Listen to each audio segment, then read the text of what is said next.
തൃശൂരിലെ അന്വേഷണ റിപ്പോർട്ട് വിവാദത്തിൽ പ്രതികരിച്ച UDF സ്ഥാനാർത്ഥിയായിരുന്ന കെ മുരളീധരൻ വസ്തുതകൾ മനസ്സിലാക്കാതെ മത്സരരംഗത്തേക്കിറങ്ങിയതാണ് താൻ ചെയ്ത തെറ്റെന്ന് കെ മുരളീധരൻ തുറന്നടിച്ചു.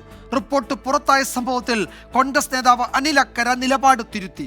റിപ്പോർട്ട് വ്യാജമെന്ന് തെളിയിക്കാൻ വേണ്ടിയാണ് പകർപ്പ് സ്വന്തം നിലയിൽ പ്രചരിപ്പിച്ചത് എന്നാണ് അനിൽ അക്കരയുടെ വാദം. തൃശൂർ തോൽവിയിൽ അന്വേഷണ കമ്മീഷന്റെ റിപ്പോർട്ടിലെ വിവരങ്ങൾ പുറത്തുവന്നതിന് ശേഷം ആദ്യമായാണ് കെ മുരളീധരൻ പ്രതികരിക്കുന്നത്. റിപ്പോർട്ടുമായി ബന്ധപ്പെട്ട വിവാദങ്ങൾ മുരളീധരൻ തള്ളുന്നില്ല.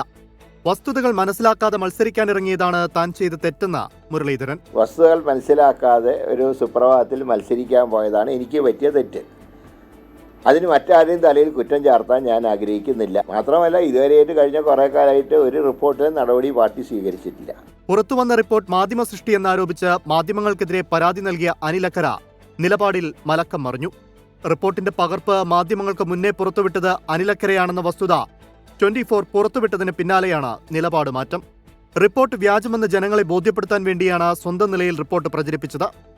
DCC പ്രസിഡന്റ് സ്ഥാനത്തേക്ക് തന്റെ പേര് ഉയർന്നു കേൾക്കുന്നതിൽ എതിർപ്പുള്ളവരാണ് പിന്നിലെന്നും അനിൽ അക്കര. അതിലൊരു പേജ് പൂർണ്ണമായും വ്യാജമാണ് എന്ന് മനസ്സിലായി. അപ്പൊ ഞാൻ അദ്ദേഹത്തോട് പറഞ്ഞു, ഇതിനകത്ത് 23-ാമത്തെ നമ്പർ പേജാണ് തോന്നുന്നു, പേജ് എനിക്ക് കൃത്യമായിട്ട് ഓർമ്മയില്ല.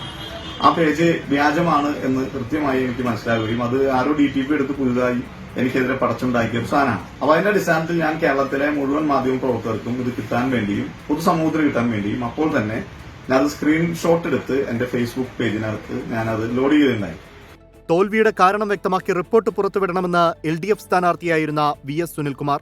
കാരണം ജനങ്ങളിൽ നിന്ന് മറച്ചു വെക്കേണ്ട കാര്യങ്ങളൊന്നും അവർ കണ്ടുപിടിക്കാൻ പോകുന്നില്ലല്ലോ.